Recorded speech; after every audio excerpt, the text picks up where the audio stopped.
di on kan semua ya. Oke, Kuratu Aini,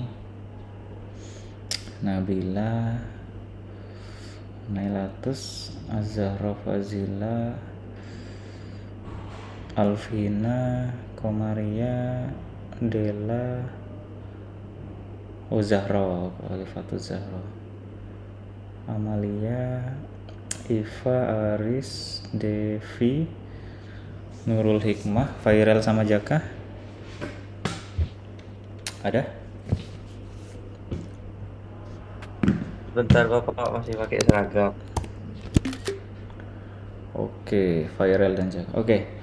Hari ini seperti janji saya kemarin ya, jadi kita akan melakukan SGD dan ini tolong ditampilkan yang terbaik ya, karena ini saya record ya.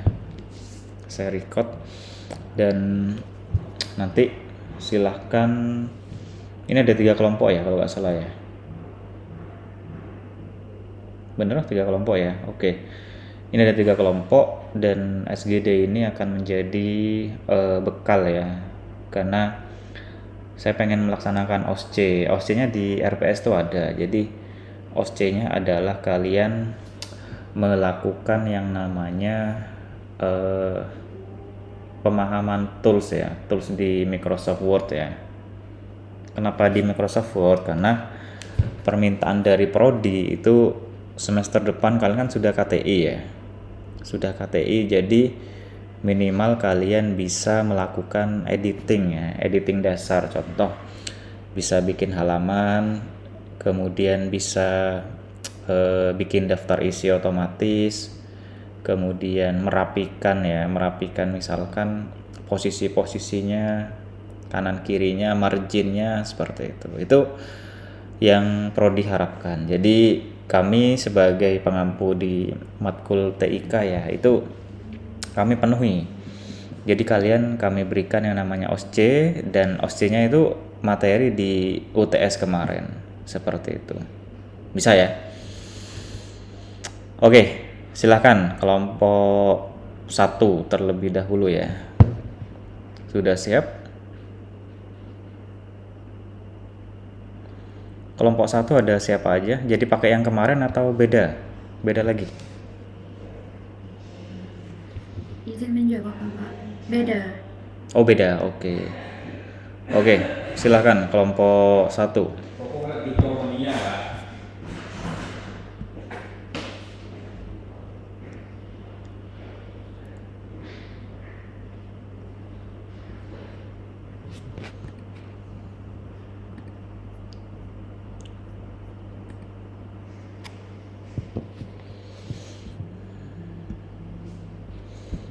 Oke, Laboratory Information System. Oke, silakan kelompok 1. Kalau nggak salah ini Nabila ya yang share screen ya. Silakan diperkenalkan timnya siapa. Setelah itu dilakukan presentasi. Oh iya, untuk SGD-nya gini sistemnya. Jadi setiap kelompok itu presentasi sekitar 5-10 menit ya. Kemudian ada 2 pertanyaan dan masing-masing kelompok akan dapat 1 pertanyaan dari saya. Jadi 2 itu pertanyaan dari kelompok lain, misalnya kelompok 1 nih, berarti yang nanya kelompok 2 sama 3. Nah, nanti ditambah pertanyaan dari saya. Seperti itu. Gitu ya. Oke, silakan. Bisa dimulai kelompok 1. Assalamualaikum warahmatullahi wabarakatuh. Waalaikumsalam. Selamat pagi, Bapak Rivaldi selaku dosen pengampu teknologi informasi dan teman-teman semua. Pada kesempatan kali ini, kami dari kelompok 1 saya sendiri, Nabila Dwi Al-Islami, dan teman-teman saya, Nailus Saadah, Jaka Arif Firmansyah, Della Aprilia, dan Khalifatul Zahra, akan mempresentasikan materi mengenai Laboratory Information System atau disingkat dengan LIS. Apa itu LIS? Laboratory Information System atau LIS adalah sistem komputer yang digunakan untuk mengelola data dan aktivitas laboratorium. LIS membantu proses mulai dari registrasi pasien, pemeriksaan sampel, pengolahan hasil, sampai pelaporan hasil laboratorium. Dengan adanya LIS, pekerjaan laboratorium menjadi lebih cepat, akurat, efisien, lebih rapi, dan mengurangi kesalahan pencatatan manual.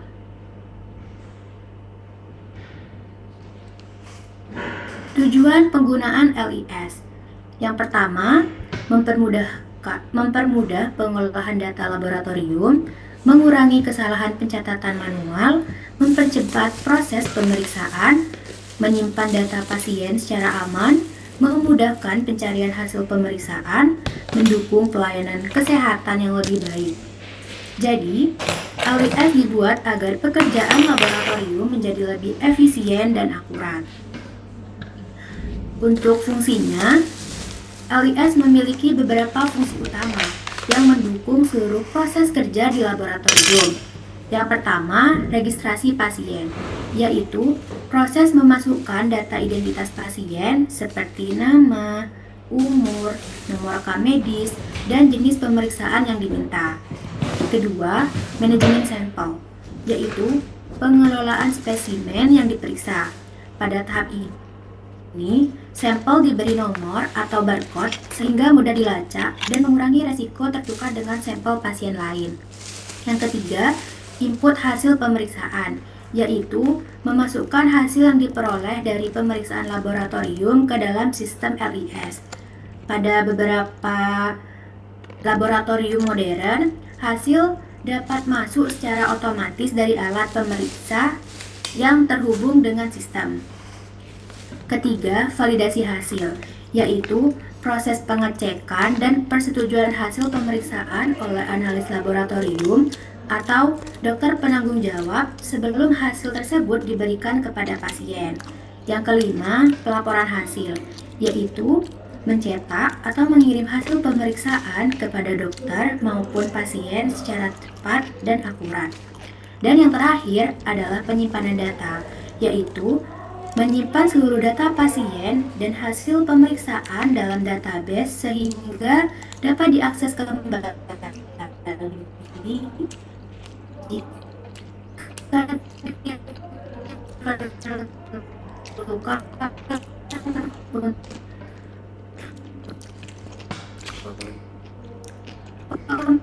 pengetahuan atau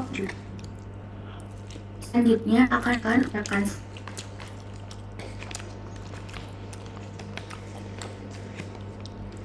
Kemudian ada alur kerja LIS. Yang pertama itu ada pasien registrasi, yang kedua data masuk ke sistem, kemudian yang ketiga sampel diberi barcode, kemudian yang keempat melakukan pemeriksaan, kemudian yang kelima hasil dimasukkan ke dalam LIS, dan yang keenam validasi oleh analis atau dokter. Kemudian yang terakhir ada hasil dicetak atau dikirim.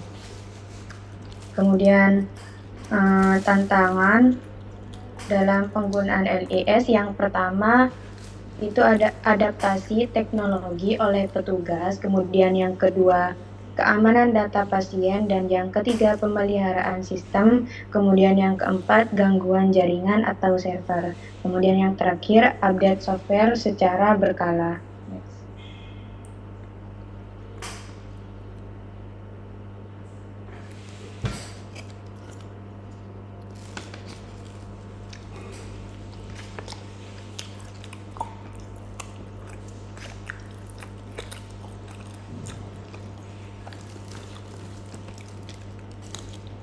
Kemudian komponen dalam LIS yang pertama itu database, yaitu tempat penyimpanan data pasien dan hasil laboratorium. Kemudian yang kedua network, yaitu jaringan internet atau lokal untuk komunikasi data.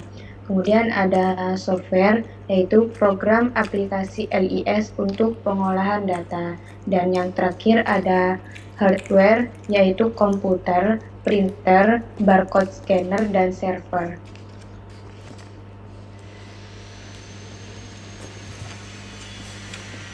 Kelebihan dan kekurangan LIS. Yang pertama, kelebihan, yaitu menghemat waktu kerja, dan yang kedua mengurangi human error, dan yang ketiga yaitu data lebih rapi dan aman. Kemudian yang keempat, memudahkan monitoring sampel. Kemudian yang kelima, mempercepat pelayanan pasien, dan yang keenam, memudahkan integrasi dengan alat laboratorium. Kemudian ada kekurangan. Yang pertama itu membutuhkan biaya yang lebih besar, kemudian yang kedua memerlukan pelatihan petugas, dan yang ketiga bergantung pada listrik dan jaringan, kemudian yang keempat resiko kebocoran data, dan yang terakhir yaitu sistem dapat mengalami error.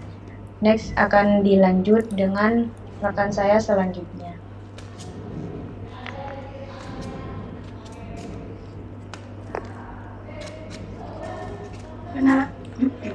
Penerapan LIS.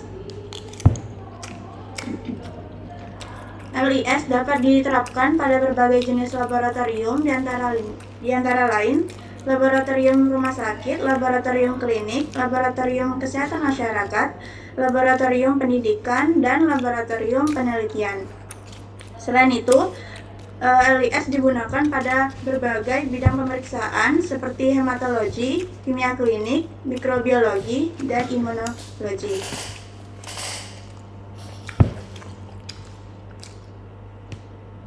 Integrasi dengan alat lab. LIS dapat terhubung langsung dengan alat otomatis sehingga hasil pemeriksaan masuk otomatis, mengurangi kesalahan input manual, mempercepat proses kerja. Contoh alatnya seperti hematology analyzer dan chemistry analyzer. Selanjutnya saya serahkan ke rekan saya berikutnya.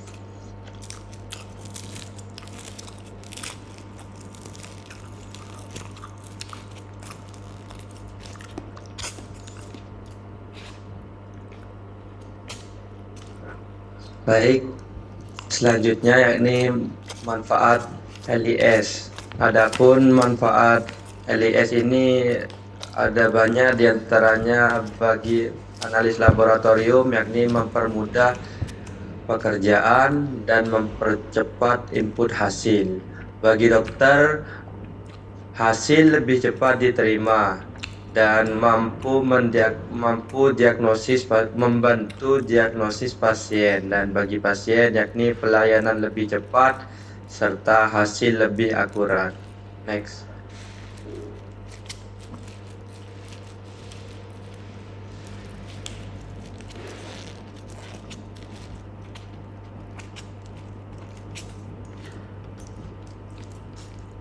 Kesimpulan, Laboratori Information System (LIS) merupakan sistem penting dalam laboratorium modern yaitu ada 4. Pertama, mengelola data. Kedua, mempercepat pelayanan. Ketiga, meningkatkan akurasi. Keempat, dan mendukung efisiensi kerja laboratorium. Penggunaan LIS membantu meningkatkan kualitas pelayanan kesehatan secara keseluruhan. Next. Terima kasih. Baik, sekian dari kelompok kami. Mungkin ada yang perlu ditanyakan atau didiskusikan.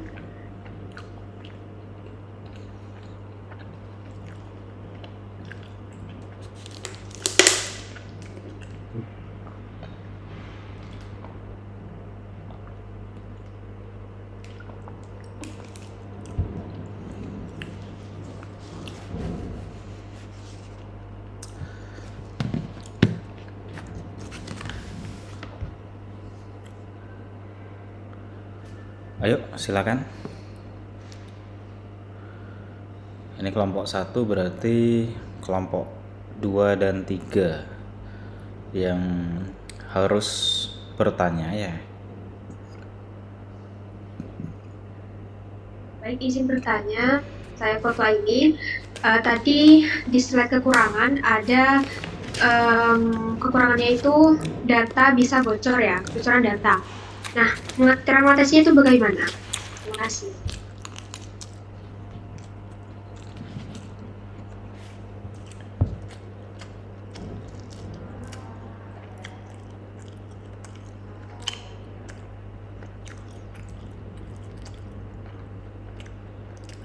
Baik, terima kasih atas pertanyaannya. Mungkin ada lagi dari kelompok lain yang ingin bertanya.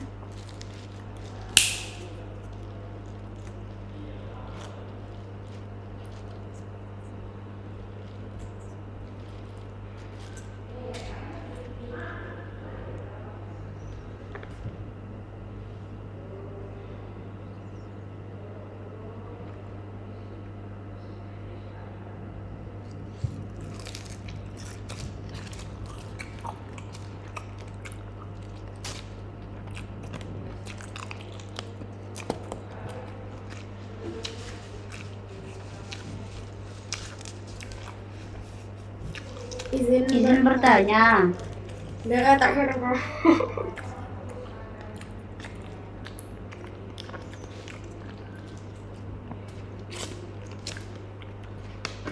Izin bertanya, bagaimana langkah yang harus dilakukan jika ditemukan kesalahan data pasien yang sudah dimasukkan ke dalam LIS?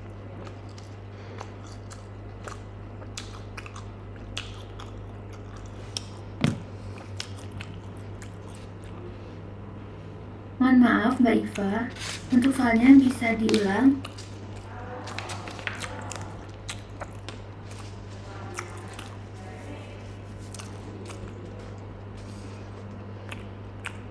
Izin bertanya, bagaimana langkah yang harus dilakukan jika ditemukan kesalahan data pasien yang sudah dimasukkan ke dalam LIS?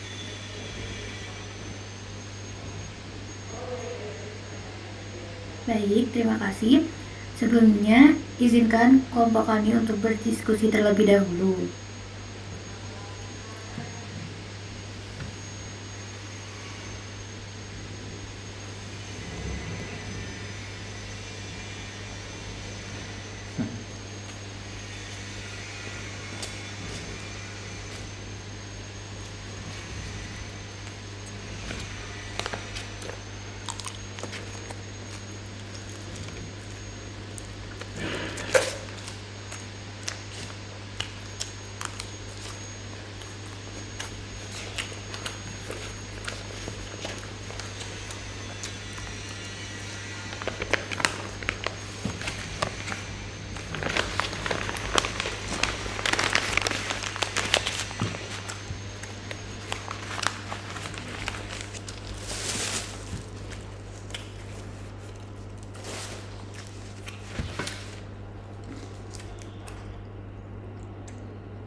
Baik, izin menjawab pertanyaan dari Mbak Purato Aini.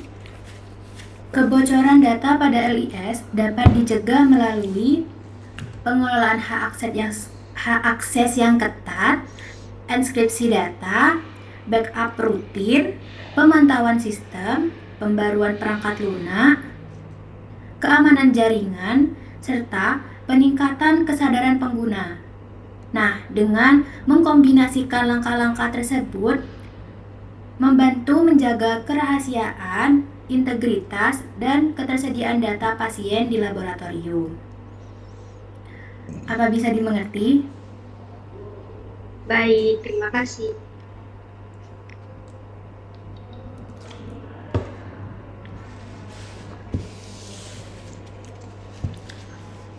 Baik, saya akan menjawab pertanyaannya Mbak Iva. Jika ada kesalahan dalam penggunaan LIS, langkah apa yang harus dilakukan? Yang pertama, identifikasi masalah. Tentukan jenis kesalahan apa yang telah dilakukan, apakah itu kesalahan hasil dari alat lab atau kesalahan sistem. Yang pertama, identifikasi kesalahan. Yang kedua, segera hentikan proses terkait. Jika kesalahan dapat mempengaruhi hasil pasien, hentikan proses atau input lebih lanjut sampai diperiksa. Dan yang ketiga, koreksi data. Gunakan fitur koreksi atau revisi di LIS untuk memperbaiki entry yang salah. Pastikan ada catatan yang mencatat siapa dan kapan perubahan dilakukan. Yang keempat, verifikasi ulang. Periksa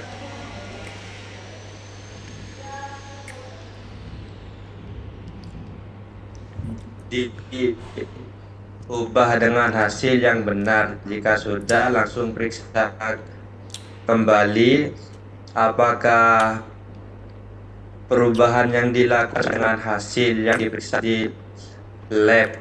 Terus yang kelima, lapor ke supervisor atau ke IT. Jika kesalahan bersifat teknis atau berulang, laporkan kepada kepala laboratorium atau tim IT untuk evaluasi sistem. Yang keenam, catat sebagai insiden. Dokumentasikan kesalahan, langkah perbaikan dan dampaknya untuk evaluasi dan pencegahan kesalahan serupa. Dan yang ketujuh, pelatihan tambahan. Jika kesalahan terjadi karena user kurang memahami, lakukan pelatihan atau refresher bagi penggunaan terkait prosedur dan fitur sistem. Baik, sekian Mbak Iva, apakah bisa dipahami? Iya, sudah cukup jelas. Baik, silakan Nabila lanjut. Sekian dari kelompok kami. Kurang lebihnya mohon maaf. Wassalamualaikum warahmatullahi wabarakatuh. Waalaikumsalam warahmatullahi. Oke, silakan lanjut. Tadi Devi kata. Ayo Devi, kayaknya.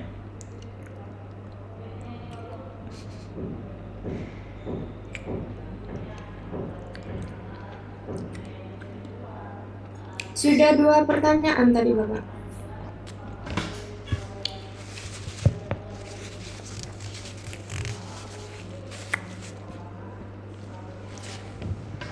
Oke, sudah 2 pertanyaan ya. Coba ke bagian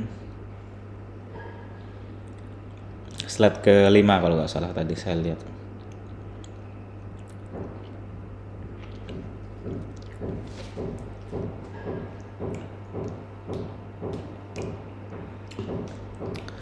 Dimundurkan ke slide ke-5. Saya mau tanya juga ke kelompok 1.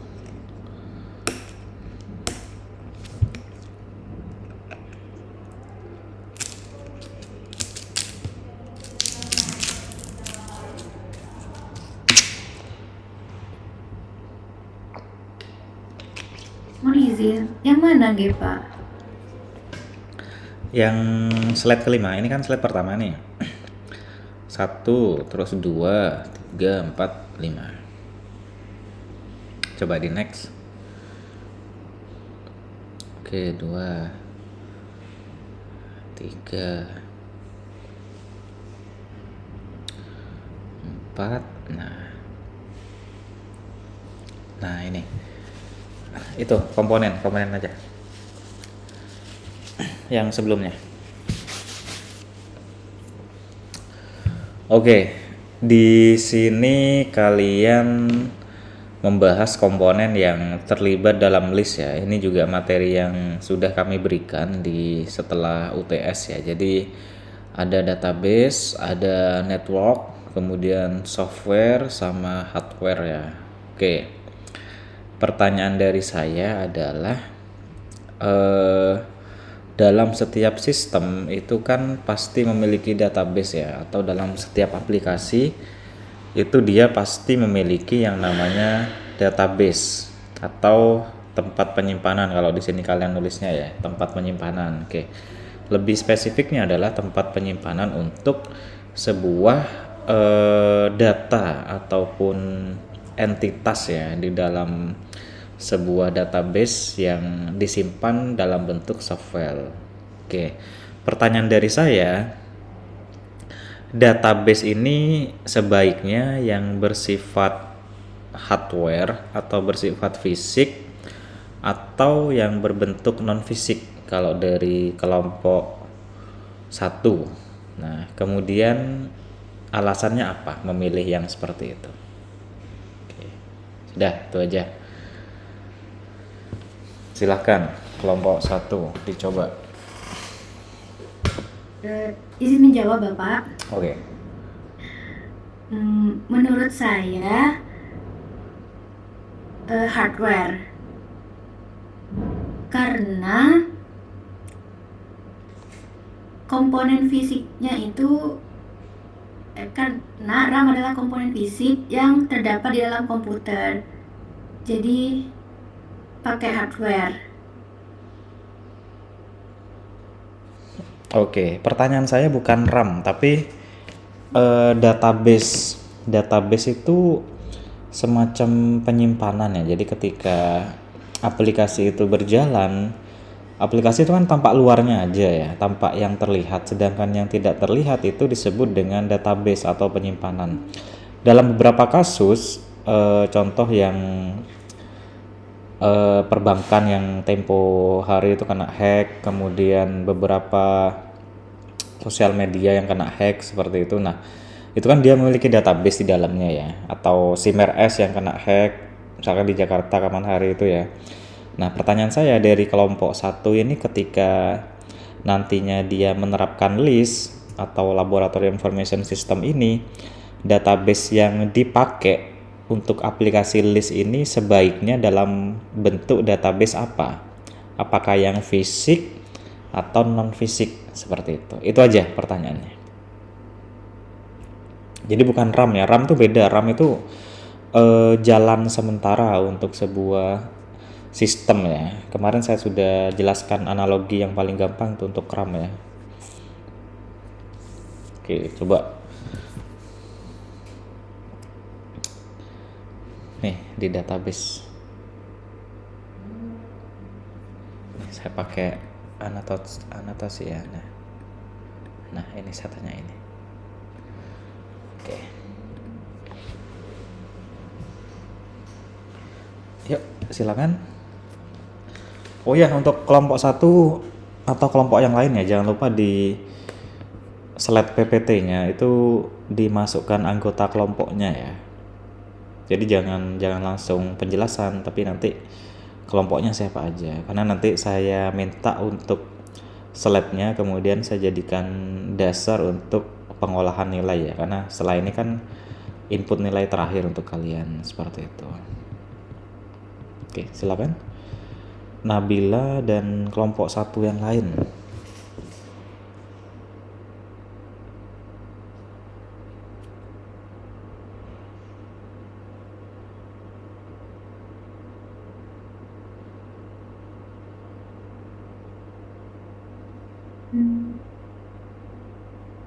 Dan maksudnya ini Pak, database-nya ini masuk fisik atau non fisik nih?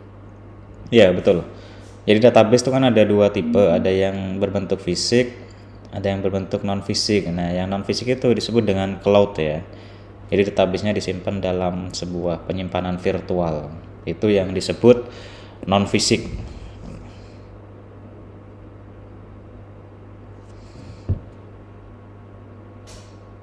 Menurut saya non fisik Pak. Database-nya termasuk non fisik. Alasannya? Kenapa kelompok 1 memilih tipe database yang aman itu yang non fisik? Alasannya? Karena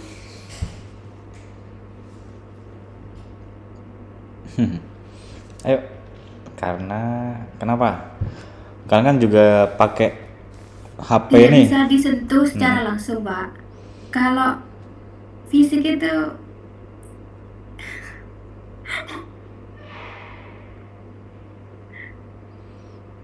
Mm-mm.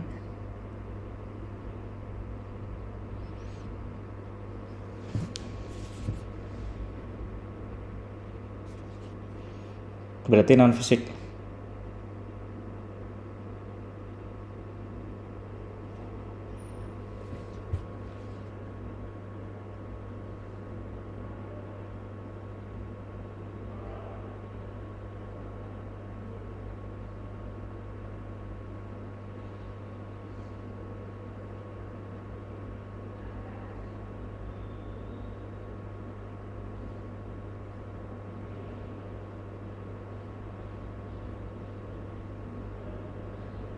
karena database merupakan kumpulan data dan sistem pengolahan data yang tidak dapat disentuh secara langsung. Database hanya dapat diakses melalui perangkat lunak dan disimpan pada media fisik seperti hard disk atau server. Oke. Oke, ini saya jelaskan aja. Jadi dalam kasus keamanan sistem itu database yang paling bagus adalah database yang sifatnya fisik atau berbentuk hard disk ya.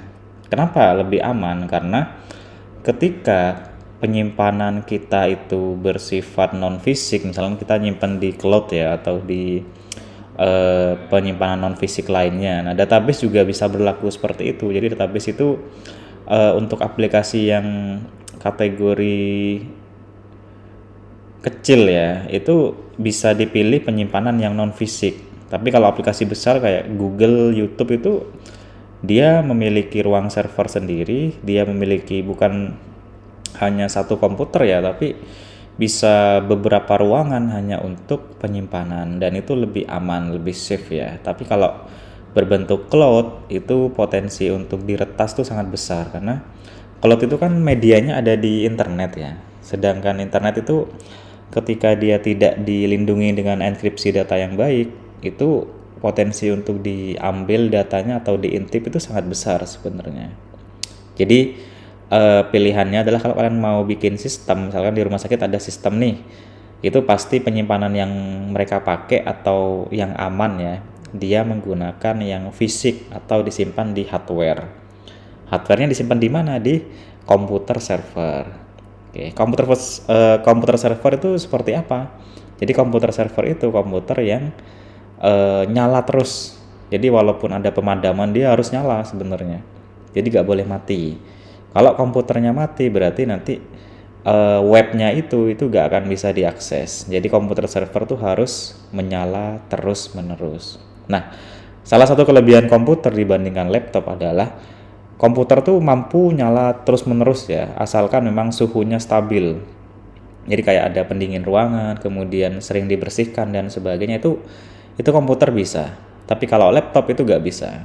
Jadi laptop itu hanya untuk portable ya, jadi kayak digunakan sekitar 5 jam 6 jam, setelah itu diistirahatkan gitu, nanti pakai lagi seperti itu. Itu perbedaan mendasar dari laptop dan komputer.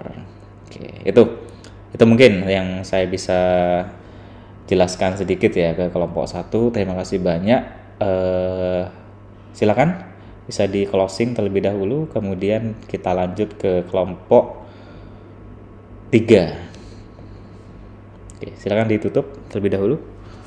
Baik, terima kasih atas perhatiannya. Kurang lebihnya mohon maaf. Wassalamualaikum warahmatullahi wabarakatuh. Waalaikumsalam warahmatullahi wabarakatuh.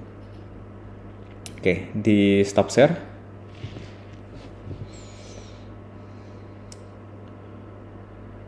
Oke, terima kasih Nabila dan kelompok 1. Sekarang saya mau kelompok 3.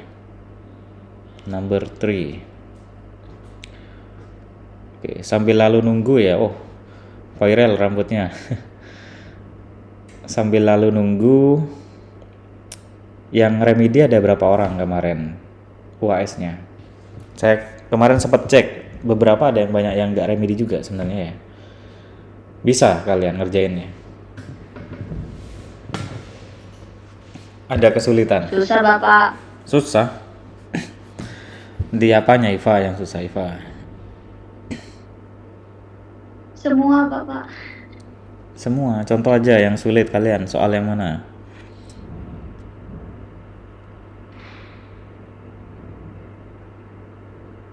Contoh? Oh belum pro ya Canva kalian ya?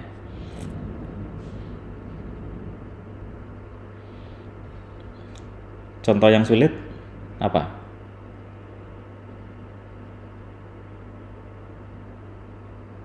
Soalnya.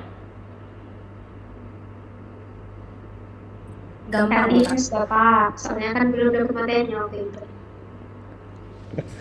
LIS kayaknya sedikit saya ngasihnya LIS ini. Yang banyak kan hardware, software gitu ya. Seorang mahasiswa berencana membeli kayak gitu-gitu kan. Kebutuhannya apa? Nanti ada pertanyaan di situ. Kalau untuk buka tutup aplikasi apa? Yang lancar. Berarti apa yang dipilih? Kemarin ada tuh. Jadi yang bisa buka banyak aplikasi secara bersamaan itu komponen yang dilihat apa biasanya? RAM Bapak. Ya. Ada yang salah itu jawabnya. Oke. Ngeblank Bapak pas ujian. Ngeblank, nggak bisa ngeblank, nggak belajar berarti. Bingung Pak, mau Belajar nambah Bapak. SSD. Oke, kemudian ketika booting itu ada pertanyaan. Jadi yang bootingnya cepat ya, jadi proses membuka komputer atau laptop itu sampai dia langsung menyala seperti itu dengan cepat ya. Itu perangkat yang dilihat apa? Ada tuh pertanyaan kayak gitu. Apa itu? Varian update dari hard disk namanya apa? SSD. Ya. Oke. Oke, silakan kelompok 3 dilanjut. Assalamualaikum warahmatullahi wabarakatuh. Sebelumnya saya mengucapkan terima kasih kepada dosen pengampu yaitu Bapak Rivaldi yang sudah memberikan kesempatan kepada kelompok kami presentasi. Dan juga saya mengucapkan terima kasih kepada teman-teman yang bersedia untuk mendengarkan. Sebelumnya perkenalkan, nama saya Amalia Muliso sebagai moderator. Di sini tentunya saya tidak sendiri.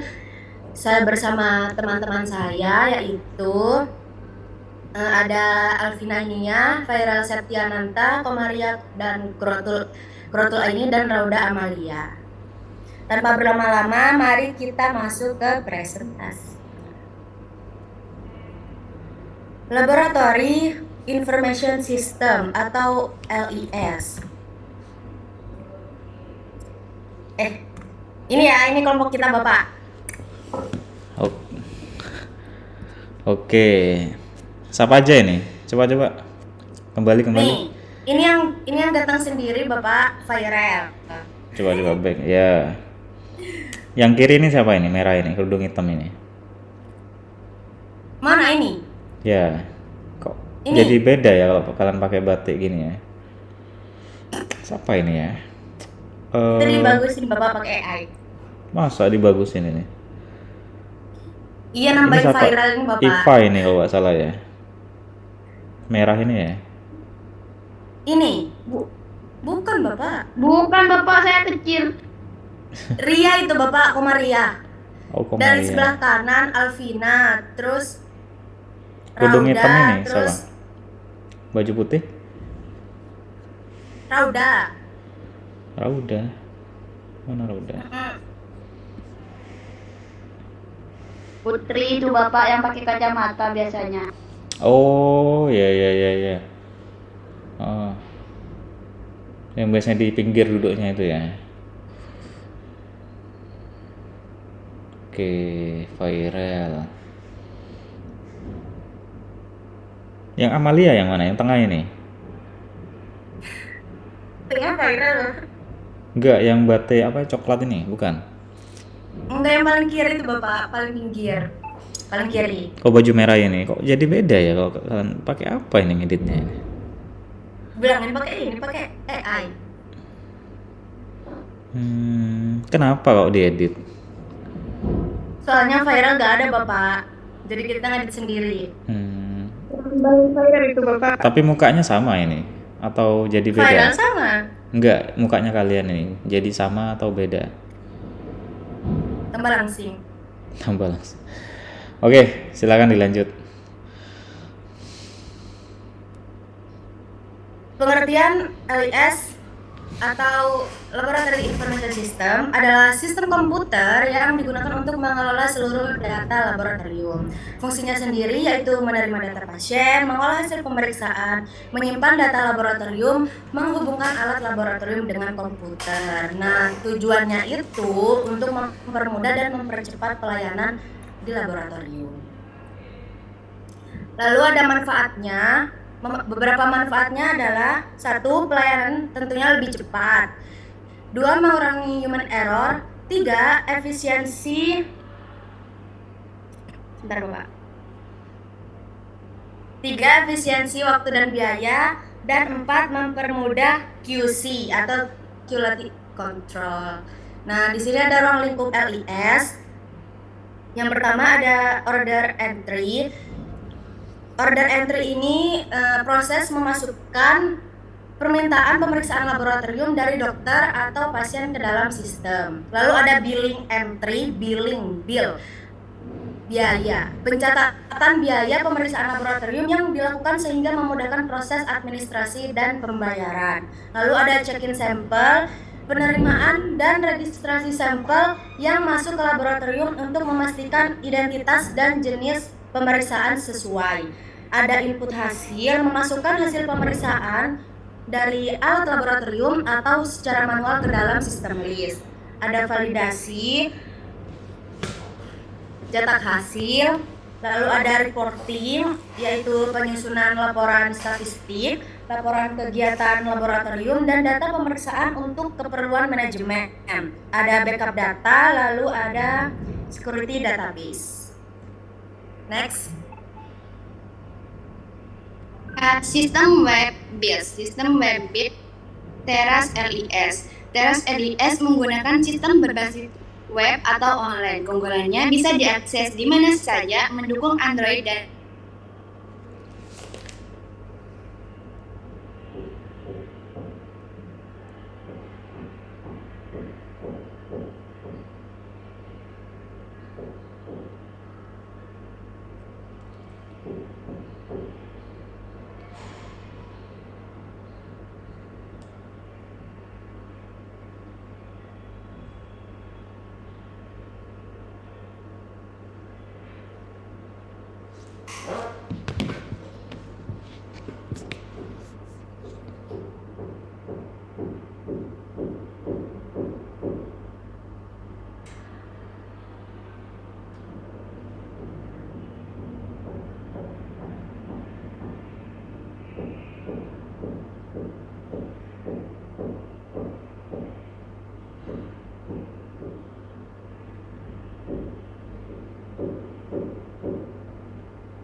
data sampel. Yang ketiga ada menggunakan barcode scanner.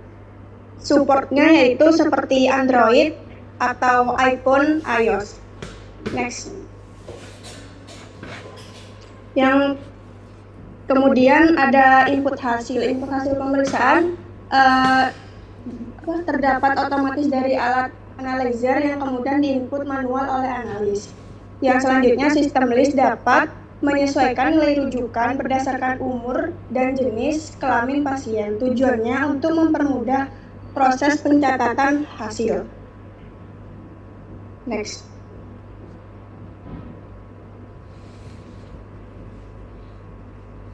Baik, selanjutnya yaitu validasi hasil, yaitu hasil sebelum dilaporkan hasil lab dicek terlebih dahulu sebelum dikeluarkan.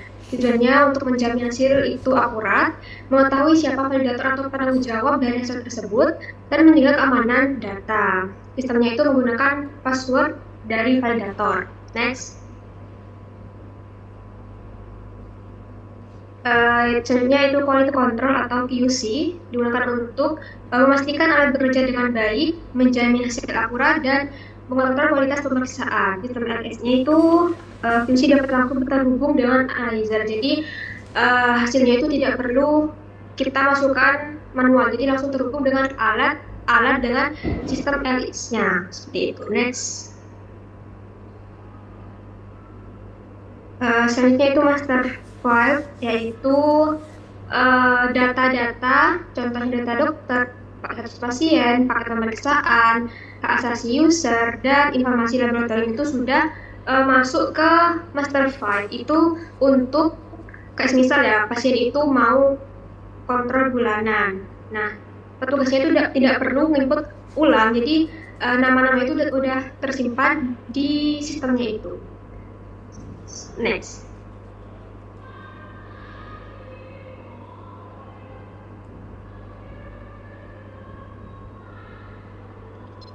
Selanjutnya itu adalah reporting laboratorium. Reporting digunakan untuk membuat laporan pemeriksaan, fungsinya membuat laporan harian, membuat laporan bulanan, menyimpan data hasil pemeriksaan.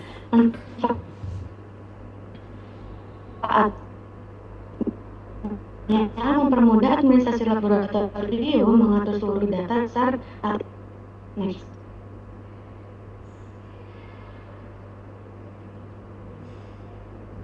Chat klien, udah komunikasi, mempercepat koordinasi, mendukung pelayanan rumah sakit. Next.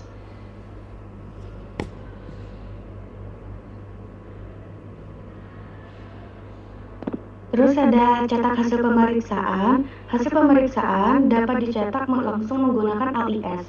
Informasi pada hasil itu ada data pasien, tanggal pemeriksaan, nama validator, dokter penanggung jawab. Keunggulannya hasil lebih lengkap dan lebih rapi.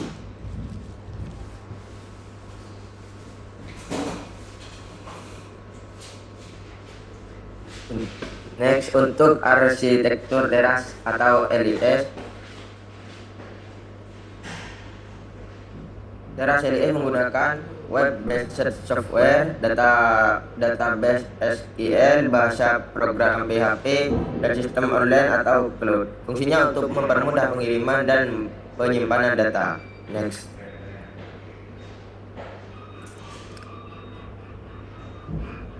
Dan selanjutnya ada interface analyzer. Interface dengan alat laboratorium. LIS dapat terhubung dengan berbagai analyzer seperti Sysmex, Mindray, Rito, Cobas, dan Bigman Plotter. Tujuannya untuk mempercepat input hasil dan mengurangi keselamatan manual.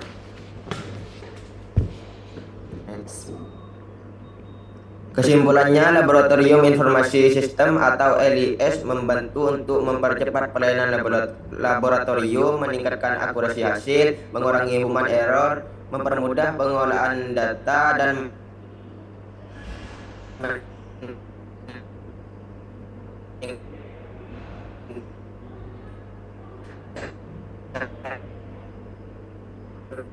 mutu pelayanan. Mungkin hanya itu yang bisa kelompok saya sampaikan. Kita masuk ke Q&A session untuk teman-teman dari kelompok 1 dan 2.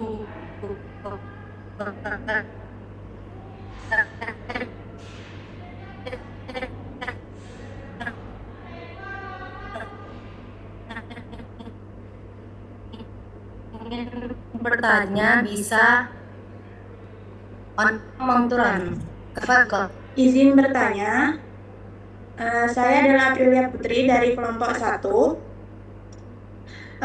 Pertanyaannya, jika LIS mengalami gangguan jaringan atau tidak dapat diakses, apakah laboratorium tetap beroperasi dengan baik atau tidak?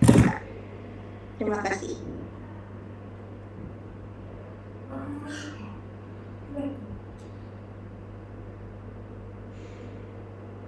Ulangi lagi, Mbak Dela. Pertanyaannya, jika LIS mengalami gangguan jaringan atau tidak dapat diakses, apakah laboratorium tetap beroperasi dengan baik atau tidak?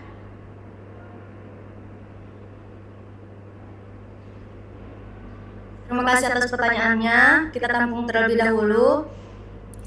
Mungkin ada pertanyaan lain dari kelompok yang lain. Kurang Izin satu bertanya. pertanyaan. Saya Deviana Daveni 6. Pertanyaannya, jika data pasiennya hilang akibat sistemnya crash dan tidak dapat membackup data, kebijakan yang harus dilakukan itu bagaimana? Terima kasih.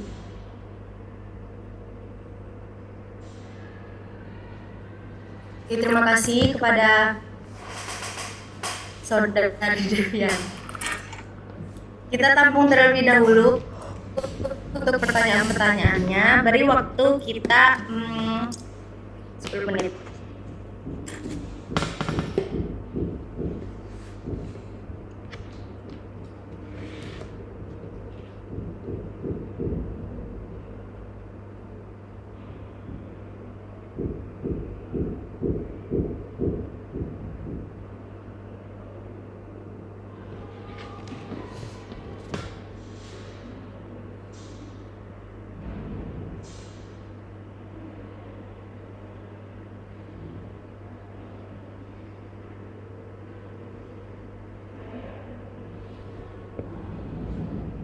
Baik, izin menjawab pertanyaannya dari Della.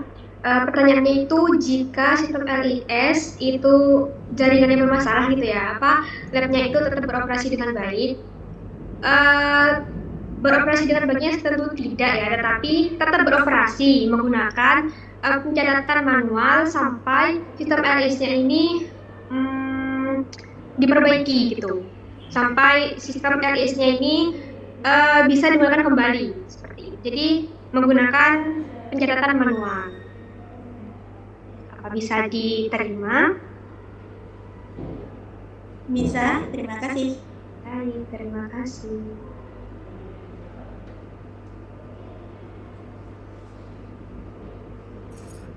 Izin menjawab pertanyaannya Mbak Devi. Tadi pertanyaannya kan jika data pasien hilang akibat sistemnya itu crash gitu ya, atau tidak tersedia backup data. Terus langkah yang kita ambil. Pertama, melaporkan kejadian tersebut kepada penanggung jawab laboratorium atau kepada tim IT untuk dilakukan investigasi serta upaya pemulihan data. Nah, selanjutnya dilakukan penelusuran data dari sumber lain yang masih tersedia, kayak formulir pendaftaran, hasil cetak, rekam medis, atau data pada alat laboratorium. Nah, terus kejadian tersebut juga harus didokumentasikan sebagai insiden dan evaluasi untuk mencegah kejadian tersebut terulang kembali. Apakah bisa diterima? Bisa Mbak Amel, terima kasih. Sama.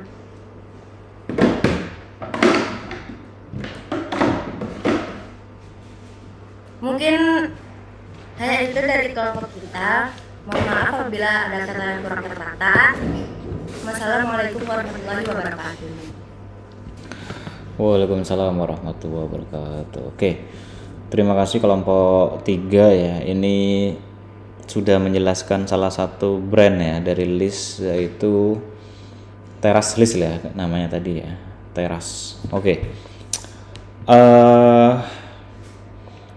One question ya dari saya, atau satu pertanyaan dari saya coba sampaikan ke kelompok 3 ya. Oke. Menurut kelompok 3, jika sebuah sistem itu dijalankan, beberapa hal yang penting itu banyak yang perlu dipersiapkan. Yang pertama sarana prasarana, kemudian yang ketiga SOP ya atau tata cara penggunaan, kemudian yang kedua tadi, kemudian yang ketiga adalah man ya atau pengguna atau user ya. Oke, menurut kelompok 3 urutan yang perlu disiapkan terlebih dahulu ketika nantinya kita bekerja kemudian tempat kita bekerja itu sudah memiliki sistem seperti itu. Urutan apa yang perlu kita pahami terlebih dahulu dari ketiga itu? Jadi misalkan tadi saya sudah sebutkan ada yang Sarpras, ada yang SOP, ada yang user. Nah, mana urutan yang paling tepat, misalkan yang Sarpras nomor 1, user nomor 2 dan seterusnya ya. Jadi menurut kelompok 3 itu diurutkan yang benar bagaimana supaya nanti ketika kalau kita sudah lulus, sudah bekerja dan di tempat kita bekerja tuh ada sistem itu kita bisa menggunakannya seperti itu. Jadi gaptek ya istilahnya ya. Yang perlu kita siapkan apa? Sudah. Itu dari saya. Bisa dijawab langsung, itu gampang sebenarnya.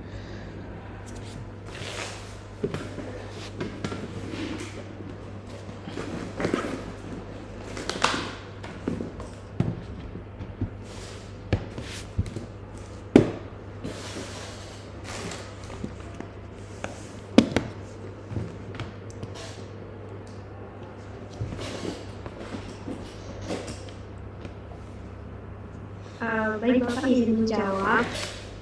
Urutannya itu yang paling penting dari user atau manusianya. Karena dari manusia sendiri kalau belum bisa menggunakan alat atau Sarpras yaitu ya kita nggak bisa Bapak. Jadi kita harus dilatih terlebih dahulu. Seperti itu Bapak. Oke, yang perlu disiapkan berarti adalah SDM ya. Jadi kenapa SDM itu penting sekali ya, karena SDM yang bagus itu akan membentuk pola yang bagus juga nanti, kayak SOP-nya juga akan dijalankan dan sebagainya. Oke, satu lagi mungkin, tapi jangan saya keep di kelompok 2 aja. Oke, itu mungkin dari saya. Terima kasih banyak. Tadi sudah dimasukkan ya foto sama nama-namanya, yaitu buat bisa menjadi bahan saya juga ya, misalkan mau ngasih penilaian yang ini cuman kalau bisa yang foto yang mirip ya, kalau nggak salah tadi agak berbeda-beda kayaknya orangnya. Oke, itu mungkin silakan ditutup kelompok 3. Terima kasih banyak.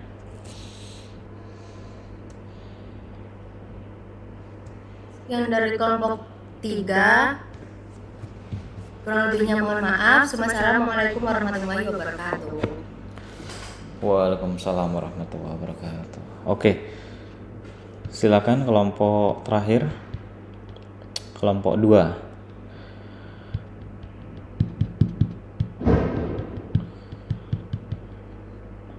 Number 2.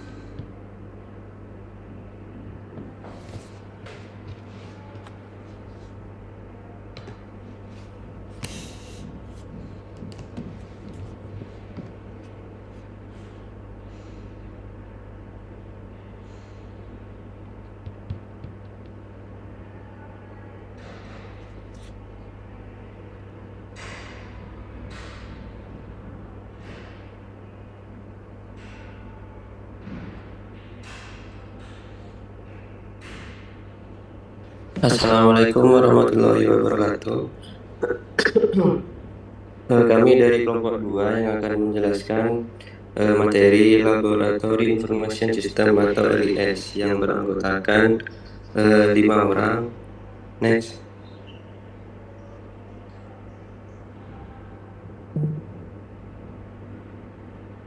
Yang pertama saya sendiri Aris Purwanto dari NIM 3, terus yang kedua Azhar Fajla Putri, yang ketiga Deviana Aulia Effendi, yang keempat Iva Robiatul, dan yang terakhir Nurul Hikmah. Next.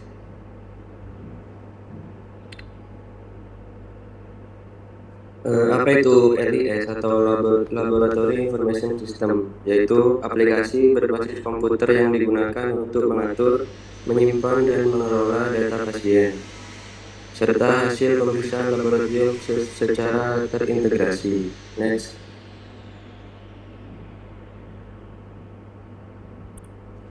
Fungsi LIS yaitu yang pertama mengelola data pasien secara sistematis, yang kedua melakukan tracking sampel agar tidak tertukar. Yang ketiga, mengolah hasil pemeriksaan baik manual maupun otomatis dari alat. Yang keempat, menyajikan laporan hasil pemeriksaan dengan cepat dan akurat. Dan yang kelima, mendukung quality control serta administrasi laboratorium. Dan yang terakhir, mengembangkan ide kreatif. Next.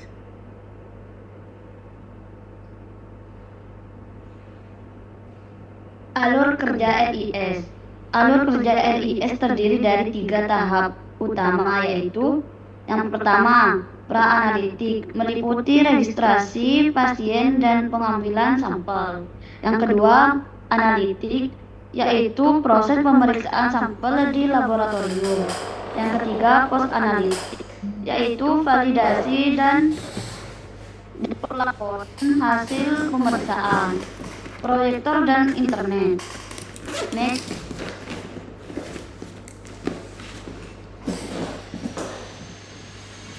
Manfaat LIS. Penggunaan LIS memberikan beberapa manfaat, antara lain mengurangi kesalahan pencatatan data, mempercepat waktunya hasil,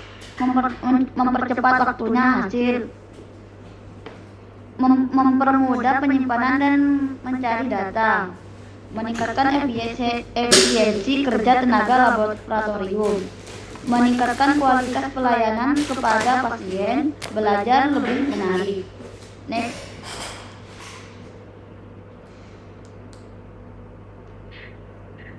Selanjutnya, penerapan LIS. LIS diterapkan di berbagai bidang laboratorium, diantaranya ada laboratorium hematologi, laboratorium kimia klinik, mikrobiologi, imunologi, sama bank darah. Jadi penggunaan LIS ini dapat membantu setiap bidang tersebut dalam mengelola data pemeriksaan secara lebih terorganisir dan membantu penyampaian materi. Next.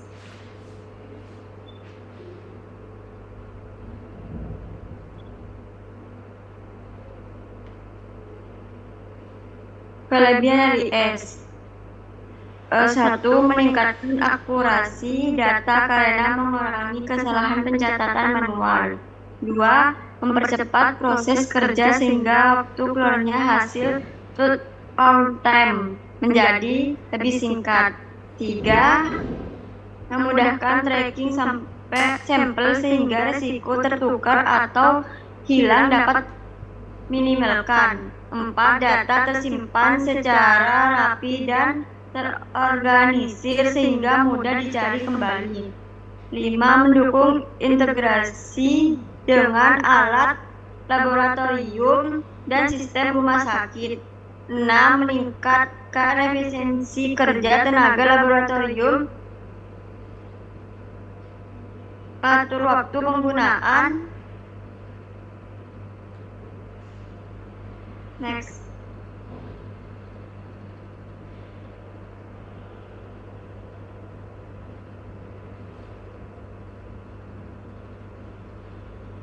Selanjutnya ada kekurangan LIS atau Laboratory Information System.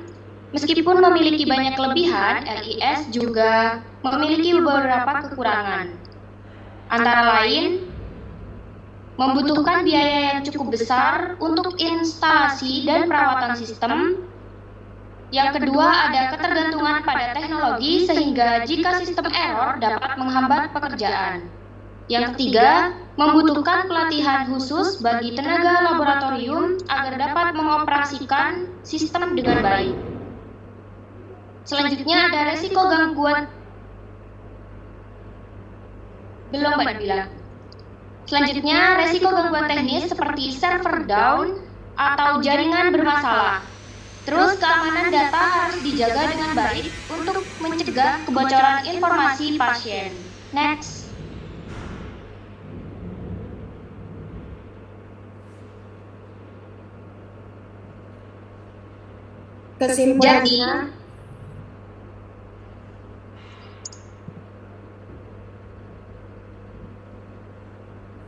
Kesimpulannya, Laboratory Information System atau LIS ini merupakan sistem penting yang mengintegrasikan seluruh proses laboratorium, mulai dari pre-analitik, analitik, sampai post-analitik dalam satu sistem yang terstruktur. Penggunaan LIS dapat meningkatkan akurasi data, mempercepat waktu pelayanan atau turnaround time, serta mengurangi kesalahan pencatatan. Selain itu, LIS juga memudahkan penyimpanan dan pencarian data, serta mendukung pelayanan laboratorium yang lebih efisien. Namun, LIS juga memiliki keterbatasan, seperti biaya yang cukup besar, ketergantungan pada sistem, dan kebutuhan tenaga yang terlatih. Oleh karena itu, penggunaannya harus didukung dengan pengelolaan dan keamanan sistem yang baik dan akses internet yang terbatas.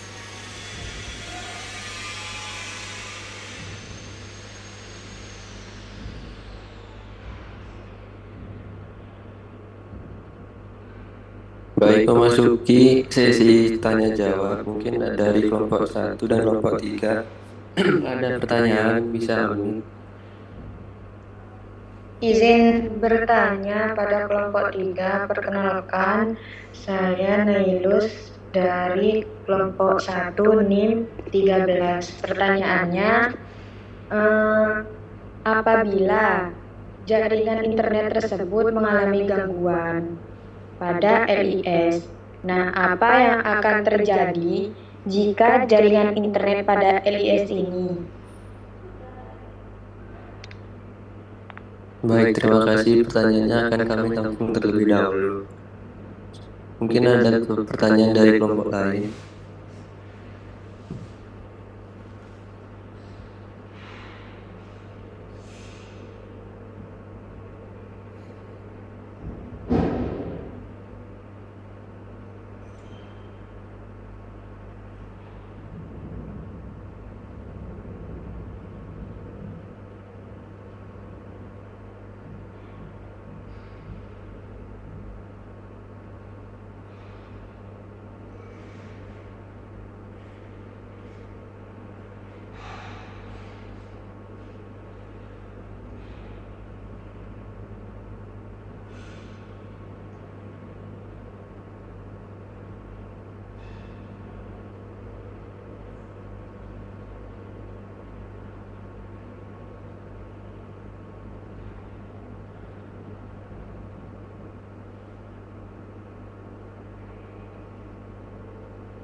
Oke, silakan, ayo kelompok yang lain.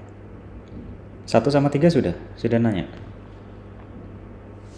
Mungkin dari kelompok 3 ada yang ingin bertanya. Ayo, kelompok 3.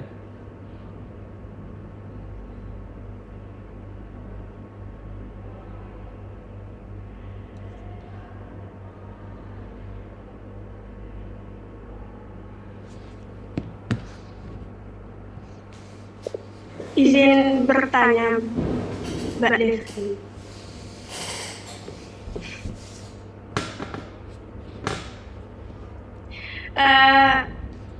Jika ada salah input hasil berulang kali, itu apa konsekuensinya bagi petugas di sana? Gitu. Terima kasih.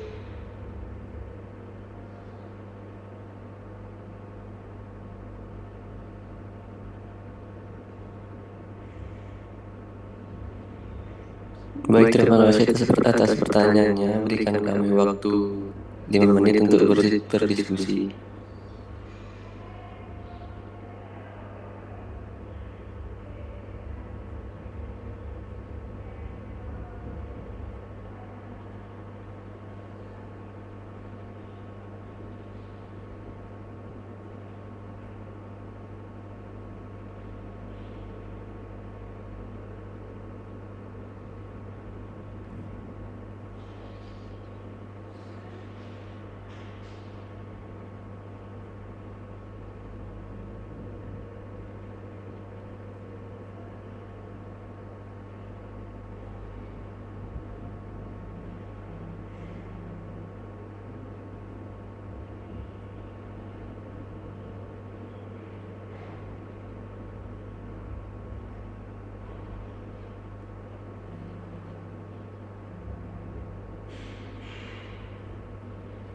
Baik, izin menjawab pertanyaan dari Mbak Nailus Saadah. Tadi kan pertanyaannya, apabila terjadi gangguan jaringan internet pada sistem LIS, apa yang akan terjadi? Nah, yang pertama tuh proses input dan akses datanya jadi terhambat. Jadi petugas labnya tidak bisa menginput hasil pemeriksaan atau membuka data pasien secara real time. Kemudian hasil pemeriksaannya tidak bisa langsung terkirim. Hasil lab yang seharusnya langsung terkirim ke dokter bisa jadi tertahan atau terhambat. Kemudian risiko kehilangan atau keterlambatan data. Kemudian ada gangguan workflow laboratorium. Jadi alur kerjanya jadi tidak tertata, pendaftaran pasiennya jadi tertunda, pelacakan sampelnya terganggu, dan validasi hasilnya tidak bisa dilakukan secara tepat waktu dan bisa beralih ke sistem manual. Seperti itu, Mbak Nailus Saadah. Apakah bisa diterima?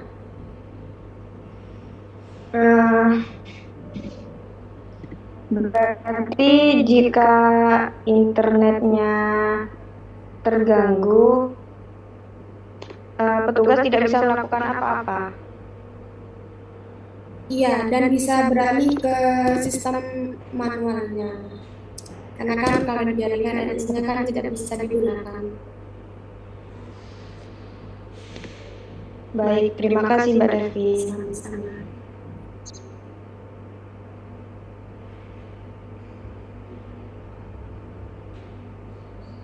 Izin menjawab pertanyaan dari Mbak Putri. Jika terjadi kesalahan input data secara berulang, apa yang akan terjadi atau dampak teknisnya?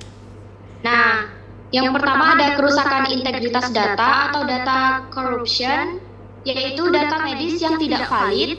Terus ada kesalahan laporan statistik. Nah, yang kedua ada pemicu sistem alarm dan delta check. Terus yang ketiga masalah audit trail dan legalitas.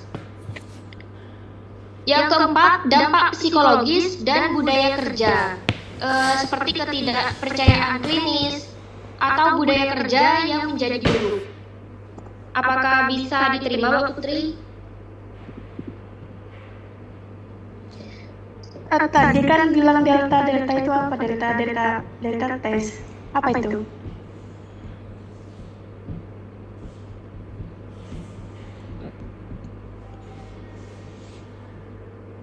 Sistem alarm dan delta check ya. Iya.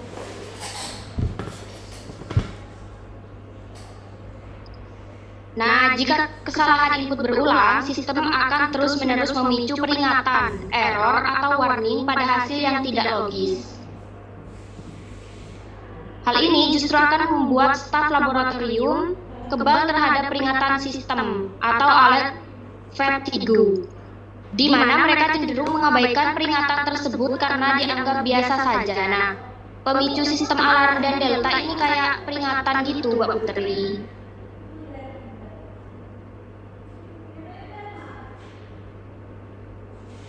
Terus buat petugasnya tuh kayak dikasih hukuman apa gitu, misal kalau misal tetap kayak gitu. Mungkin pertama ya dikasih peringatan dulu dan disuruh berlatih untuk memakai LIS ini. Kan sebelum memakai LIS kita dilatih dulu.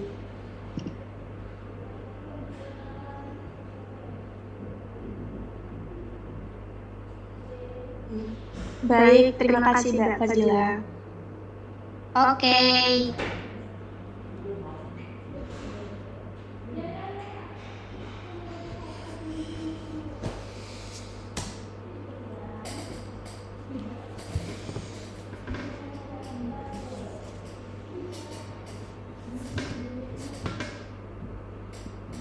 Oke, sudah?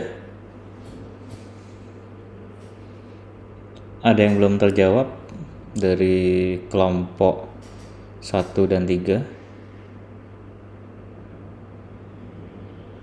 Sudah, Bapak. Sudah ya, oke. Oke, sekarang saya yang tanya. Tadi saya tertarik juga dan memang saya keep dari kelompok 3 ya. Pertanyaan tadi juga barusan disampaikan juga oleh kelompok 2 tentang budaya kerja. Oke. Ini nyambung juga dengan pertanyaan dari saya ke kelompok 3. Jadi hal yang perlu dipersiapkan memang adalah SDM ya. Jadi kalau kita mau bekerja, kita mau melakukan sesuatu, itu dari kita sendiri yang harus dipersiapkan supaya nanti adaptasinya juga cepat ya. Oke. Pertanyaan saya, misalkan nanti kalian bekerja di suatu instansi, entah itu di pemerintahan ataupun nanti di swasta ataupun di klinik mungkin ya, klinik kesehatan. Pertanyaan saya, ketika nanti kalian masuk fresh graduate ya, dalam artian kalian masuk dengan kondisi power yang tinggi banget ya, semangat yang tinggi, power yang tinggi. Ada nggak yang kebayang masuk kerja sudah gak semangat? Pasti semangat kan ya? Pasti hari pertama kayak kalian interesting, kemudian macem-macem lah kalian semangat. Nah, kemudian ternyata budaya kerja di tempat baru kalian itu cenderung santai, misalkan kerjanya lebih santai, misalkan yang harus dikumpulkan besok bisa dikumpulkan kapan-kapan, misalkan untuk deadline gitu ya dan sebagainya. Nah, kira-kira ini pendapat kalian sebagai kelompok 2 dalam hal ini, apakah kalian anggaplah itu kan bahasa lainnya arus ya. Arusnya tuh sudah ada di suatu tempat kerja, apakah itu startup ya kalau orang bilang sekarang, atau mungkin sudah lama berdiri misalkan di pemerintahan dan sebagainya. Itu istilahnya arus. Jadi kalian apakah ketika ada arus yang demikian, apakah kalian akan ikut arus atau akan mencoba untuk melawan arus ya? Atau misalkan ikan kan ada tuh yang ikan melawan arus ya. Nah, itu gimana dari kelompok 2? Karena memang realita di lapangan tuh banyak yang seperti itu. Jadi orang-orang baru tuh kan pasti semangatnya lagi bagus-bagusnya ya, tapi melihat kondisi dia terkadang akhirnya ikut arus seperti itu. Oke, silakan kalian gimana? Kelompok 2. Kalau ada kondisi kayak gitu.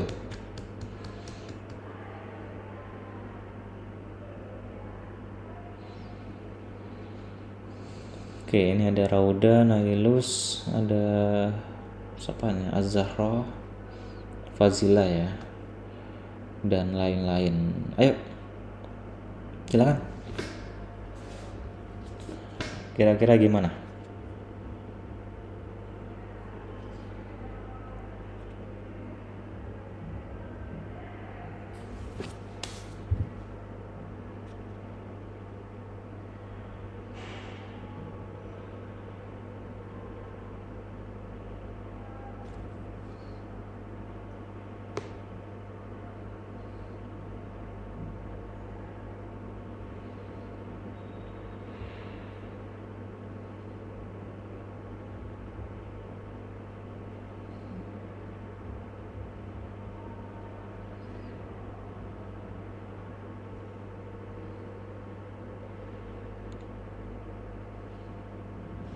Mungkin tetap beradaptasi sama pegawai di sana, tapi tanpa ikut kebiasaan yang seperti itu, Bang.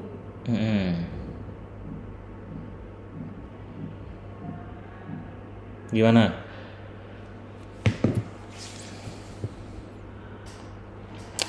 Berarti dari kelompok 2 jawabannya apa?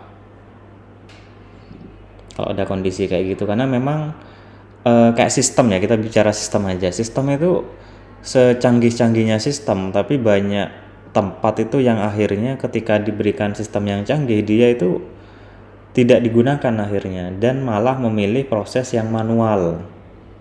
Contoh misalkan di TLM misalkan ya, diagnosa itu sama dokter biasanya ditegakkan ketika ada pemeriksaan lab ya. Dokter itu tapi ini sudah mulai berkurang, alhamdulillah. Jadi dokter itu kebanyakan ketika menuliskan diagnosa, dia lebih sering menuliskan secara langsung seperti itu, artinya di kertas.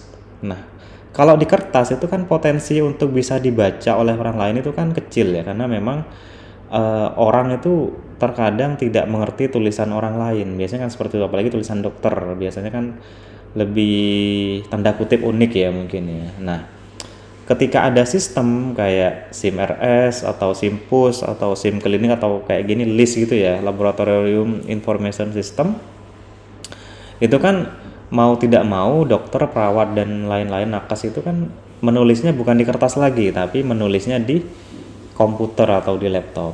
Nah, karena ada kondisi yang demikian, akhirnya ya sudahlah, sistemnya tetap dipakai, tapi saya tetap coba nulis kekeh gitu ya di diagnosanya di kertas karena saya sudah terbiasa. Itu kan kondisi-kondisi yang terjadi di masyarakat ya. Jadi ada sistem yang bagus yang menawarkan solusi, tapi karena budaya kerja yang mungkin sudah menahun ya, sudah lama dibiarkan atau sudah budaya kerja yang lama, itu akhirnya sistemnya gak kepake. Dan itu bisa jadi nanti kalian akan pengalaman seperti itu ketika nanti bekerja di lab misalkan ya, di lab atau mungkin di sebuah klinik atau mungkin kalian di instansi yang lebih besar misalkan di rumah sakit atau di dinas kesehatan, itu potensi-potensi seperti itu akan tetap ada. Jadi sistem yang canggih itu di luar tuh banyak sekali, akan tetapi SDM sebuah instansi itu lebih memilih menggunakan yang manual dengan alasan kita sudah terbiasa. Oke, contoh lagi, ini bagi mahasiswa nih, bukan bagi yang sudah kerja. Saya juga pengalaman kemarin ketika nguji ya. Jadi kalau mau bikin sitasi ya, tahu sitasi kalian?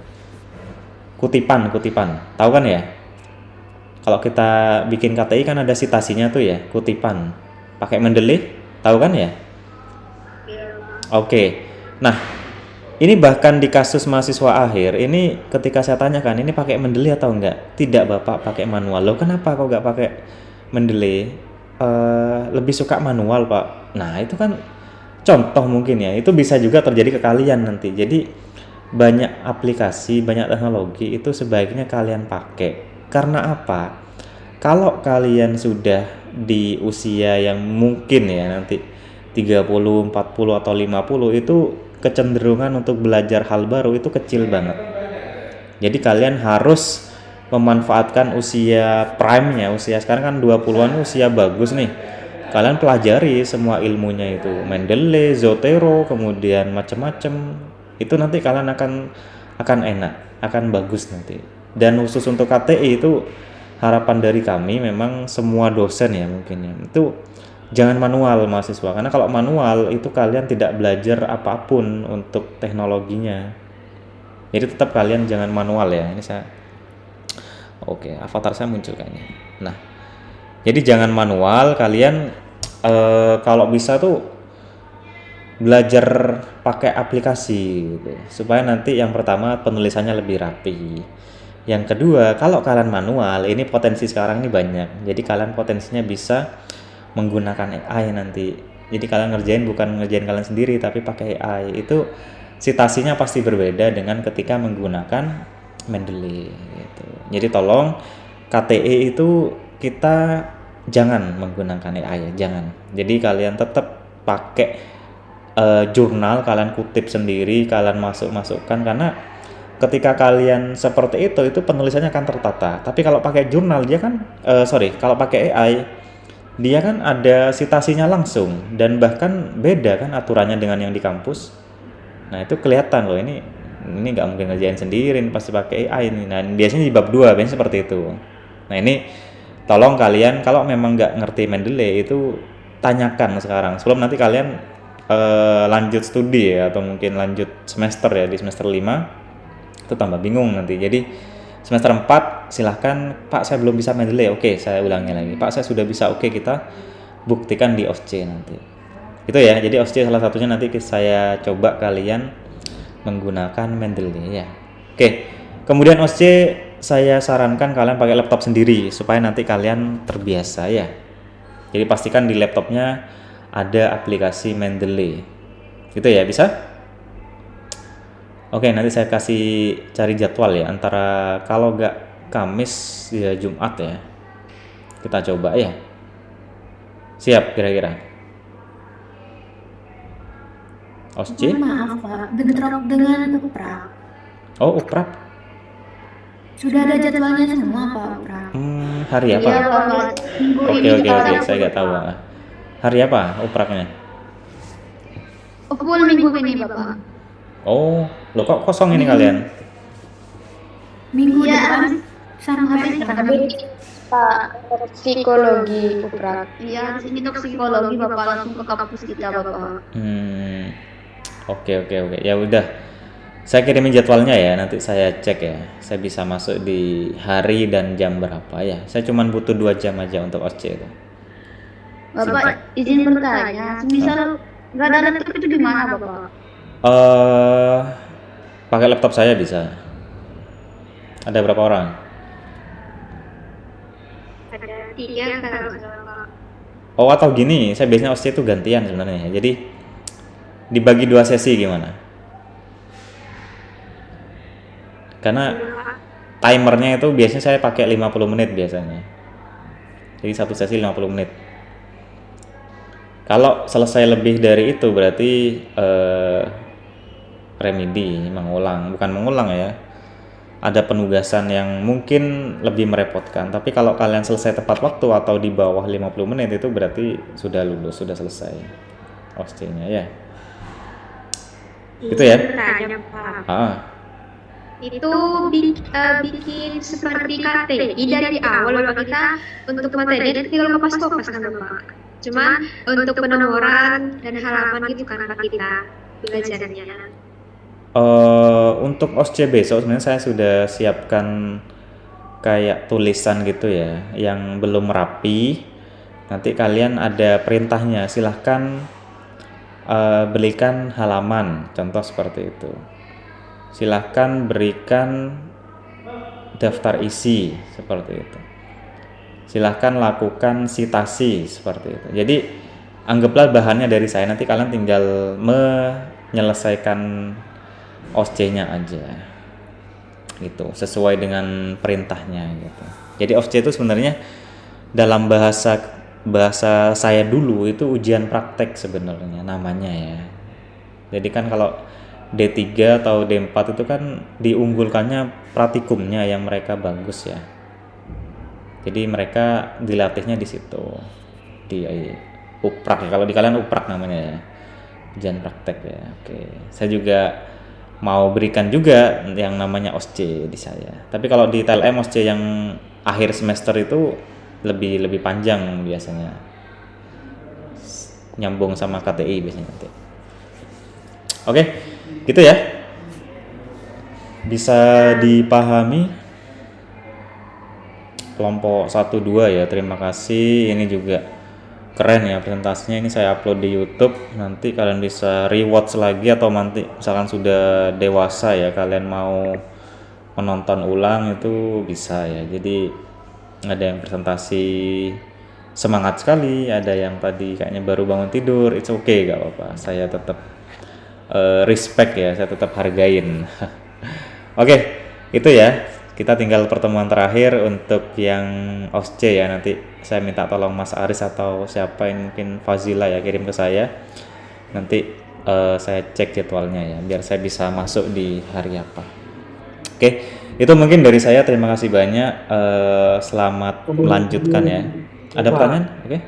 Oke, Mas Jaka. Terkait yang remedi itu Bapak dilaksanakan kapan gitu? Remedi besok atau minggu depan? Besok atau Jumat ada free nggak kalian? Jumat. Besok atau Jumat ada yang free nggak?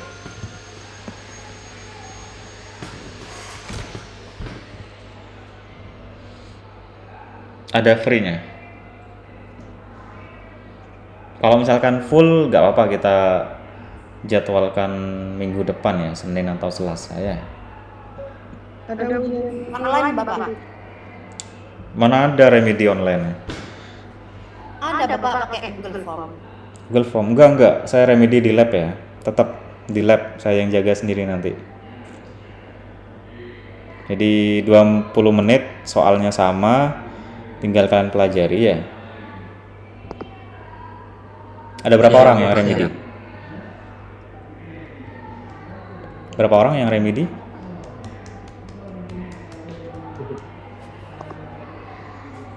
Ini atau Dela remedi nggak? Dela. Iya Pak, saya Iya lah. Remedi. Iya lah. Oke, Rauda remedi nggak? Oh sudah punya ini tapi Rauda. Alvina remedi nggak? Remedi Pak. Remedi. Kok bisa remedi kalian? Ngapain aja berarti? Fazila ini. banyak. Fazila remedi. Enggak, Bapak. Enggak. Oke, itu ya. Karena kalian ada uprak ya, silakan bisa disiapkan upraknya, belajar terlebih dahulu supaya lancar ya. Oke, kita ketemu lagi minggu depan ya, atau nanti saya cek jadwal juga ya ke kalian yang saya minta kirim ya, nanti saya cek jadwalnya. Jadi saya bisa masuk di jeda-jeda itu ya mungkin ya. Oke, itu mungkin dari saya. Terima kasih banyak. Selamat pagi ya. Lebih kurangnya kami mohon maaf. Keren untuk presentasinya. Semoga bisa mengatrol nilainya ya. Harapan saya tidak ada yang apa namanya itu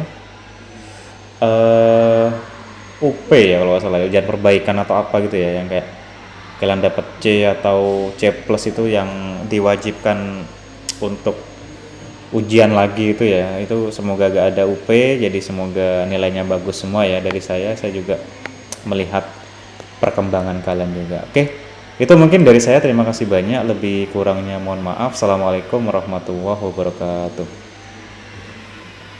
Waalaikumsalam warahmatullahi Oke, ini wabarakatuh. saya upload nanti ya, kalian bisa tonton ketika udah besar, silahkan ya, udah kerja silahkan tonton ulang ya. Ini buat kenang-kenangan aja sebenarnya. Oke, izin live, terima kasih banyak. Terima kasih, Bapak. Oke.